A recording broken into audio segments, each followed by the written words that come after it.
Well, the Super Bowl is the most watched across all platforms of all time now. It broke a record. 126 million people tuned in Sunday night, with viewership peaking at 135.7 million during the second quarter. That was about when people realized, oh, this is not going to be a good game. I'm going to do something else.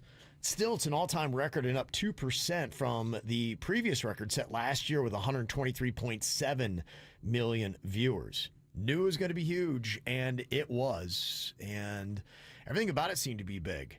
Really big for Kendrick Lamar. This is what you do, and this is why you do it for free. Spotify said that streams of Not Like Us have jumped 430%. Wow. Yep. And his overall catalog has jumped by 175%. Dang. Yeah, so you reap the benefits. Definitely. Of doing all that kind of stuff. But there are still a lot of questions and a lot of commentary that has gone up. Many people had lots of things to say yesterday about it. And I saw some videos where I did a little bit of a deeper dive. Kendrick Lamar is, I guess, like Taylor Swift, and the fact that he likes to leave a lot of Easter eggs and there's symbolism in everything he does. Talking about the color of his jacket, the necklace that he had on with the lowercase a, what that could mean. There were some X's in the stage design. Maybe that was making some comments.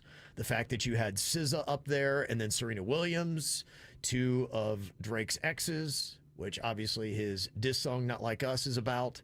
So there's a lot of symbolism that was going on in there. Gosh, I'm so unplugged. You're like, really? Really? I didn't know they dated. I go, what? But there's a couple questions as I looked into the deeper dive of them, and I was reading some of the comments that people had as well. And I'm not sure I'm satisfied with the answers I saw, but the one thing that I did notice that people were commenting on, Serena Williams came out there and executed the Crip Walk. That was the little dance that she was doing that's known as the Crip Walk. Thought she executed it very well.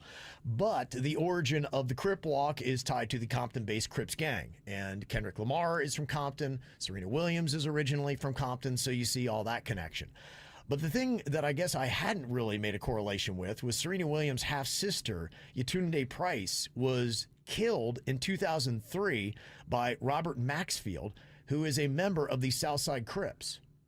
Oh, man. Yes, so her half-sister died at the hands of a Crip, and if you missed that part, she was doing the Crip Walk, which is what Crips do. So, yeah, that was my whole question is, okay, somebody said, well, it was just symbolism to bring everybody together. Is that to bring gang peace? I don't know. Okay, so people are mad then? I'm trying to understand. I think what it is I'm just, personally, I'm kind of confused because do you find that, would that not symbolically be insulting, Virginia, if somebody had died and they had a celebratory dance that Crips did, and yet your half-sister died at the hands of a Crip and you're doing the Crip Walk during the Super Bowl? There's clearly something I don't understand. I don't understand either. And I think that it's interesting, and we need somebody to explain this Easter egg. And maybe they're doing something to where that's part of the art, in their opinion. They're doing some kind of a contract. Like, exactly. We don't know why. And people are mad on the internet?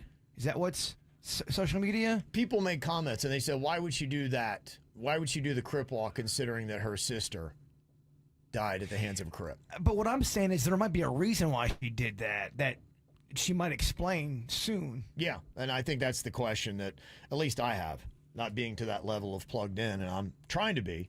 But if anybody has that answer, I would be curious to know. You don't know about gang-related activity? Yeah. You're not plugged into. You don't look like a guy that would know a lot about gang stuff. Admittedly, I do not. I'm shocked you don't know that much about the Crips, Kev. Yeah. And I'm shocked you guys don't have an answer either.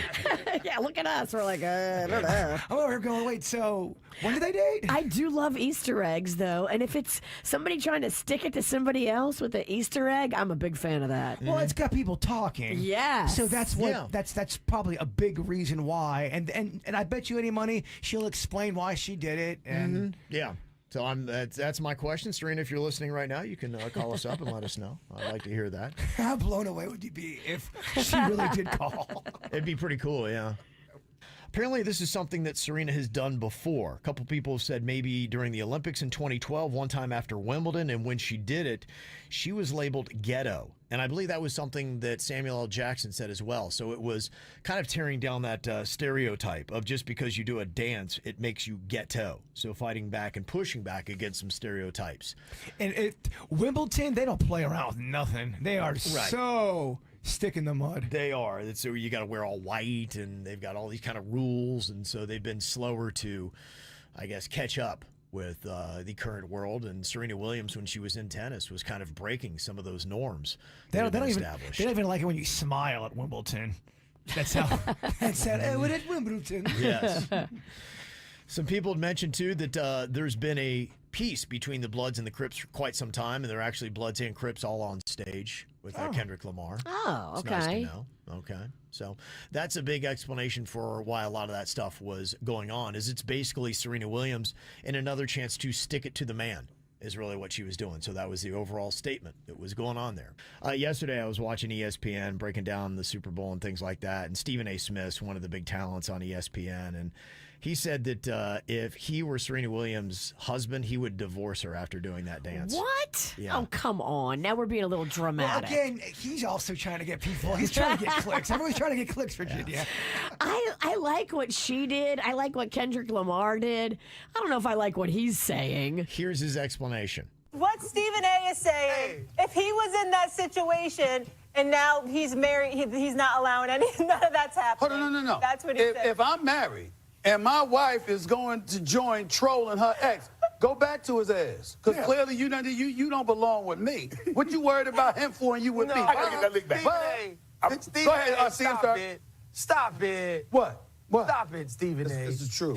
Okay. So he's saying the fact that she's kind of obsessing in on her ex, how does her current husband feel? Imagine, if Virginia was out doing a diss dance basically to her ex-fiance or somebody else.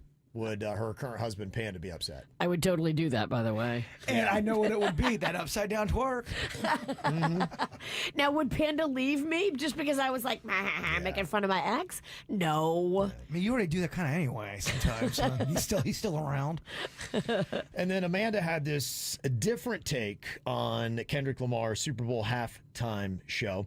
She said, I am truly disgusted with the halftime show for legal reasons. What Kendrick Lamar did on stage is extremely criminal and actually dangerous. You cannot, she says in all caps, call someone a pedo publicly without proper evidence. That's defamation and slander, and for good reasons. Under no circumstances should this song be celebrated with awards, allowed to be performed anywhere, let alone at the NFL Super Bowl. And for the record, there is absolutely zero credible evidence of Drake being a pedophile.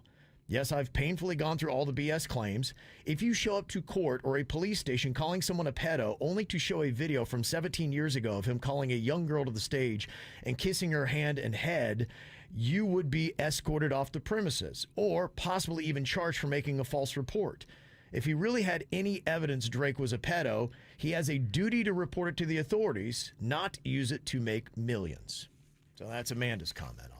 People keep saying he didn't say the pedo word. That. So did he or did he not? I don't know, because I thought in one of the breakdowns, somebody was going, oh my gosh, I can't believe he actually said it. Pedo. And I saw that in some of the breakdowns in the comments. Now, I don't know that I heard it with my own 2 ears, but I saw that in some of the comments. So, yeah, I don't know, because I've seen some people were saying that he did not actually say that word. How is that not? I know. Yeah, I'm not an attorney, and I have more questions than I have answers.